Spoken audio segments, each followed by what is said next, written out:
History doesn't repeat itself, but it rhymes. This week on the Property Podcast, we're looking at past data to help you predict the future.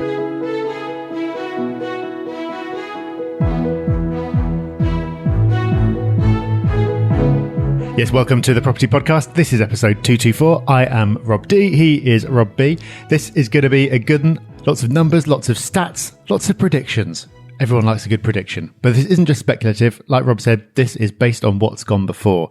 I think you're going to be surprised, and I think you're going to find it really interesting and hopefully useful as well. Yeah, I've got to say, Rob, but I often get excited by an episode quite frequently, but this is another one because it's something new to us. So I'm really, really excited about getting into this one. But of course, there's a few bits and pieces been happening. We haven't been quiet just looking at the data, Rob. We did a summit recently. Yeah, we did. We did actually our final summit in its current format. We're giving it a little bit of a revamp, not because there was anything wrong with it. Wasn't at all. Everyone was very happy, but we thought it could be even better. So we've been planning that over the last few weeks.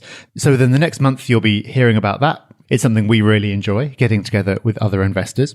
And speaking of getting together with other investors, don't forget meetups are next week. Don't forget the first Thursday of every month is meetup day. So if you haven't decided which meetup to go to and you haven't got your place booked yet, just go to thepropertyhub.net/meetups. And for those who sign up to the magazine, good news, a new copy is on its way. It'll be on your doorsteps very, very soon. Final touches are being made now. The all-important front cover is being debated. That's where I get involved. And then it will be with you very soon. So look out for that. And for those who haven't subscribed yet, why not? Go to thepropertyhub.net/magazine and get yourself on board. It's incredible value. It certainly is. Free webinar as well with every issue. That's worth a £5 in itself, but you get a magazine for that as well, delivered to your door. Okay, so before we get into our main topic, it's time for this week's news story. And this is Britain's top seaside property hotspot revealed. Go on, Rob, you do the honours. Where is Britain's top seaside property hotspot? Well, according to Zoopla, in 2017, with the year-on-year percentage increases, so you can see where this is going. So for 1 year, number one was Broadstairs, Kent. And it grew by over 10% now. I didn't watch a TV programme called that, but I'm pretty sure there was one, Rob, and I don't know if that's helped, but or it may have nothing to do with it, and people are laughing right now because it has absolutely nothing to do with the region. But there we go. It's over 10% growth. And that popular place I've never heard of, probably annoying a few people now, Walton-on-the-Naze, Essex. You've never been to Walton-on-the-Naze?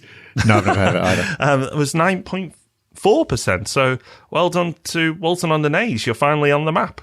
And for those people, those 5 listeners who are from there, I'm sorry. And there's also a top 10 looking at the average prices of the seaside resorts, so which is the top? Well, Salcombe Devon's top, and the rest of the list is made up of seaside towns in the south, which I don't think will come as any major shock. So there we go. We've had some sunny weather. We've brought you a sunny news story, so you know property-wise where to go with your hard-earned cash if you're staying in the UK, and I'm sure many of you are with the price of the pound at the moment. So that is a quick, fun look at holiday homes. But Rob, I think everyone will be pleased to know there's a bit more comprehensive data in the rest of this podcast. Yeah, we're not just going on 1 year of data and having headlines from that. We are looking at years and years of data. So we're looking at how to use the past to predict the future when it comes to property prices. This is basically a case study in what happens when you're obsessed with property and you don't want to do whatever work you're supposed to be doing at the moment. This came out of Rob B's procrastination. Rob B procrastinated and the rest is history. Boom, boom. Oh. So what he started doing was looking at the past regional data from the Nationwide Price Index. So as you'll probably know, the Nationwide puts out an index every quarter showing what's happened to property prices. There are others available, but Nationwide is a popular one and it goes back a long way. It shows you the UK figure and it gives you a regional breakdown, and it's the regional part that Rob started getting interested in. The reason that we wanted to dig into it and pull out the findings for this episode is that a lot of people ask us about London and what's happening with regard to London and the 18-year property cycle. So if you're not up to speed with the idea of the cycle, we're going to link to an episode about that in the show notes, which you'll find at thepropertyhub.net/history. But hopefully you are aware of what the 18-year property cycle is. London often looks like an anomaly. People often ask if it's in a cycle of its own. is it not following the same cycle as the rest of the country? The data is a really useful guide to see if what's playing out now with London's really rapid price rises is a new phenomenon and it's on a cycle of its own, or if it's a pattern repeating itself. And the results, I think it's fair to say, surprised us both. They really did, hence the podcast. So, how we approach the data, because I think that's important. Well, as Rob said, we used the nationwide price index, and we started looking at the numbers from 1989, which was the last property major crash. And that cycle ran for, would you believe it, 18 years to 2007. So we're looking at the last 18-year property cycle. And specifically, we looked at London versus the Northwest and Yorkshire and Humberside, because we looked at those two regions versus London, because those regions are what's considered today as the modern day Northern Powerhouse. Of course, that term didn't exist back then, and not as much regen occurred back then, although certain cities did well, Manchester and Liverpool, for example. But we thought it'd be really interesting to compare those regions specifically. Okay, so let's look at what we discovered. We're going to talk in a bit about what it tells us, what it means, and what you should do as a result. But let's start by just looking at the data itself. So let's go back to the 1989 crash. In the immediate aftermath of that, the market dipped, and the market stayed low for 4 years, with the majority of that loss happening in the first 18 months. So even though there were 4 years of prices falling, most of it happened in the first 18 months. There was a really sharp fall, and then it just drifted downwards from there. It was a similar story after the 2007 crash, so the next cycle along. The market fell for 18 months, but then started to gradually recover, with London starting the strongest. I think that's really interesting, Rob, that, we said 18 months, I think it was exactly 5 quarters both times round. Just that being the same in itself is really fascinating, because we're going to come to lessons later, but it kind of gives us confidence of when to get moving next time round after the crash. So let's move on to see what happened after that crash. Things started picking up again, and then you'd expect to come to the mid-cycle wobble. That's what their cycle tells us is there. For the previous cycle, the mid-cycle wobble occurred in the year 2000, so that's 11 years after the crash itself. As you might remember, in 2000, the stock market crashed after the tech bubble burst. That was a really big deal back then. We were fairly young at the time, but I remember that happening, and the market fell in the US especially from enormous heights. Interestingly, the property market only dipped for 1 quarter, and the UK didn't go into a recession, probably because interest rates were cut to stimulate things. So big stock market crash, but only a small dip for 1 quarter in the property market. Okay, so the bit you're waiting for, the numbers. So first of all, let's go back to the 89 cycle. And we're going to look at from the 18 months in, from when most of the dips have happened, up until the mid-cycle wobble. So we're towards the end of that period now in our cycle. So let's have a look what happened. So Yorkshire and Humberside, in that period, was up 16.59%. The Northwest was up 20.1%, with London up a whopping 85.1%. Last time, just to repeat, in the last cycle, the North and Yorkshire, quite slow in the cycle, no major growth, and then London just powering away. Sounding familiar to anyone? But let's carry on. If you're wondering what's happened this time, we're only 8 years into that period, whereas that was just over 10 years. But actually, it's spooky how similar it is. So this time round, Yorkshire up 16%, the Northwest up 16%, and London up 97%. So although not exactly the same numbers, and we're at a slightly different point, but close to it, very, very similar patterns. And that's when I started to get excited, because we started to realise that this isn't a new phenomenon.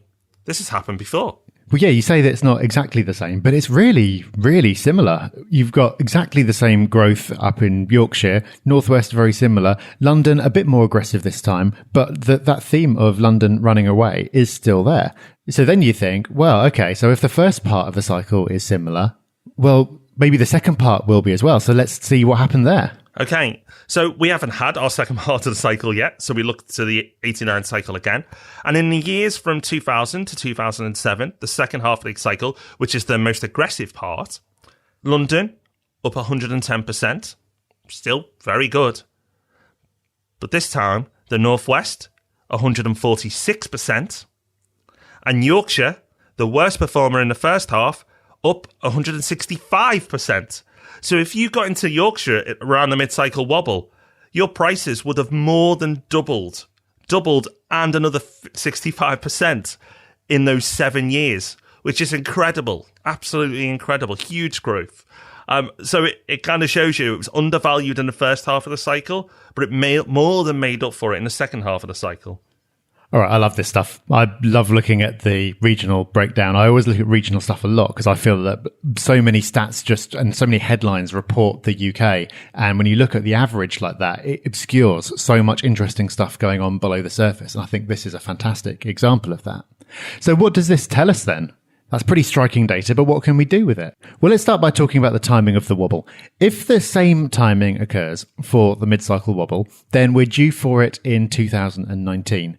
But it's unlikely to be exactly the same. I think you can expect it any time over the next 2 years. That seems reasonable. There are definite signs that it's approaching right now, and so roundabout in the right ballpark in terms of timing. When that does happen, how worried should you be? Well, not very. If a recession happens, then history tells us that it's likely to be brief. So a stock market crash seems very likely. I mean, you can work that out just by looking at its current values and its current fundamentals. But history tells us as well that a stock market crash is likely, but that doesn't necessarily mean that property prices are going to crash along with them. It's likely that any falls in the property market are going to be relatively mild and relatively short-lived. Absolutely. Last time round, it was 1 quarter, so nothing to start crying over. And then, as we said, the aggressive stuff happened. What else does it tell us, though? Well, London, like this time, started strong and was absolutely the right place to invest after the crash. There's no question there. But then the smart money, if you'd seen what happened last time, would have moved from London into the north, the northwest and Yorkshire both outperforming London. And I think we knew that the UK as a whole went through cycles. We've talked about it enough. And then we've made assumptions that the north will go because of the values there. And we've talked about this a lot, but we hadn't gone into the data. That was just common sense principles to us. It was money moving, value moving, stuff being overvalued and stuff being undervalued, and it just making sense that money flows that way. And that's how we made our predictions about Manchester and why we've made them about Leeds and Liverpool. But it was all based on just common sense principles and basic economics. What's really, really interesting is that actually what we've assumed is the common sense stuff actually played out last time. And this data conveniently is also backs up that theory that we've had. And it's such an important point that the media will always focus on the UK wide and particularly weighted to London. So looking at this regional stuff actually gives us, and so should you, a lot of confidence. Yeah, exactly. I was really surprised by looking back at how strongly London grew last time round. I really thought that the extent to which London had kicked off in the first half of this cycle was abnormal. And you can see lots of reasons for that. You can sort of look at it being as a safe haven for international money after the last crash and all these things. You can paint all these reasons why, particularly this time, it was strong. But it turned out it was pretty much exactly the same last time as well. So to answer the question that we posed back at the start, London is not on its own cycle. It seems that London just picks up the most strongly, has most of its growth early, and then it performs weaker than other regions later in the cycle. So it's almost like the two phases are reversed. It has its aggressive growth early, and its milder, but still pretty good growth later on. So all really interesting, but what should you do with this? Well, first up, don't worry about the wobble. So the wobble is coming. We know it is. The cycle tells us that it should. We could see it happening last time, and we can see from last time that it was pretty mild. It might not feel like that though, because the media will have a field day and the stock market will probably crash. But in property terms, it's probably not going to have all that much of effect. That's why we call it a wobble rather than a crash or anything like that. It's so important at times like that to hold your nerve. because the headlines will be apocalyptic and the natural reaction will be to sell at that point. But that is the absolute worst thing that you could do, because as the cycle also shows us, the best is yet to come. So if you're heavy in London now, you'll still do okay. You'll still do fine. It's not like you're going to lose all your money. And I know we often say, oh, I wouldn't invest in London right now. And it's not because we don't believe it as a place. We will invest absolutely in London in the future. But the value is elsewhere right now. And that's why we're there. And when the value isn't there, we'll move back to London. But if you are heavy in London right now, it may be worthwhile considering the north, so places like the northwest and Yorkshire and Humberside, and looking at those places because there's a lot of value there right now. Look at how little it's moved so far, and look at what it did last time. It didn't move at all at the beginning and then went really, really strong in the second half. So put it on your radar. I'm not saying sell your London properties to go and fund it in the north, far from it. Just if you're going to carry on, maybe carry on somewhere else. And then, Rob, conveniently, we know what to do exactly after the next crash in 2025. We'll both wait 18 months. We'll invest in London, and then we'll be rich. Okay, maybe it's not that exact science, but that actually is roughly what we'll probably be both doing. You know, we'll look at London then because it should be value again after another correction, and then it'll all start kicking off, and then we'll move from London into the north like we've done this time. So like I said right at the beginning, history doesn't repeat itself, but it does rhyme. It's Mark Twain, by the way. It's not my inspirational quote. And that really, really is shown here through the property market cycle. So the 18-year property cycle is something we've got very excited about before. And as I said, we've looked at it on a UK level. But this now, if I wasn't sold on it before in terms of what's happening and what's going to happen, I've got so much comfort out of this. Yes, it's not exact science. We're not claiming it is. But I'd say it's a very good guide. Yeah, I'd say so. And yeah, you're quite right. All normal caveats apply. And we've only looked at the one cycle in the past and blah, blah, blah. But from what we've already seen in this cycle, the similarity seems to be there. And it should really give you confidence. And a point that I think is really interesting as well is the fact that the majority of the losses in the previous crash took about 18 months. So those 18 months of real sudden falls. And then it just kind of like drifted downwards a little bit before it bottomed out and started coming back up again. I think knowing that will really give you the confidence to invest at the right time next time. Like you said, Rob, wait 18 months from the last crash and then invest in London. Not necessarily exactly, but at that time, 18 months after the next crash, it's going to be a really scary time to buy. Most people aren't going to be doing it because there's all this worry about, okay, well, prices have been falling. If I buy in now, then they'll just continue to fall further. And that's why people aren't buying. And that's why it takes so long for prices to finally bottom out and recover. But that is precisely the right time to be buying. That time, 18 months in, it's the best time that you could possibly be buying. It's a time when no one else is. It's the absolute hardest time to be doing it, which is why no one else is. But this data could give you the comfort to go against the herd and to do that. So that's where I think this isn't just an interesting intellectual exercise by a couple of guys who like spreadsheets. It's actually going to allow you to do what you need to do and kind of know you need to do, but are scared to do. Absolutely. You know, like you said, Rob, it'll be scary to invest in London after 2025. And for a lot of people right now, it'll be scary for them to invest in the north because they haven't seen the growth. And it's hard for people to do stuff that bucks against the current trend. Oh, it's only grown 20%. I'm not going to invest there. But like you say, that's where the value is. And it's funny, we were talking about stocks before the property podcast, which is a rarity for us. But it's because we were talking about the market crash that's likely to come. And we were both talking about our strategies, what we're going to do after the crash. Because we know that's an opportunity. And it's like before a boom. Now's an opportunity. So use this to empower yourself. Use it to battle emotion. But more on emotion towards the end of the show, because we might have something for you next week. But before then, Rob, we've got our resource of the week as well. But before that, of course, we have to acknowledge the marvellous, wonderful listener that is Mark the Marathon, who's left us a review. Outstanding. This is the one. Look no further. Clear, concise, detailed, informative, entertaining. 5, 10, 15, 20 years from now, I hope to be raising a glass to Rob and Rob. Cheers. Well, that was clear and concise as well, but thank you, Mark. That was a great review. We really appreciate it. And to everyone else who has done, all 500 plus now, Rob, which is incredible. Yeah, absolutely amazing. more than any other business podcast in the UK. Really great to cross the 500 barrier. So thank you to everybody who's helped us to do this. And we're not going to stop there. We're pushing on for 1,000. So if you haven't left us a review yet, do it. You'll be helping us out and you'll get to hear your wise words read out on the show.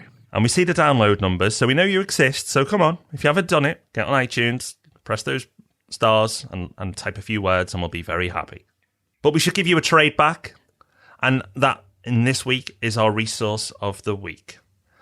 So a huge thank you to one of our listeners who sent this in. Unfortunately, I haven't got your name handy, but you know who you are. Appreciate it. This resource is called Live Yield, Rob.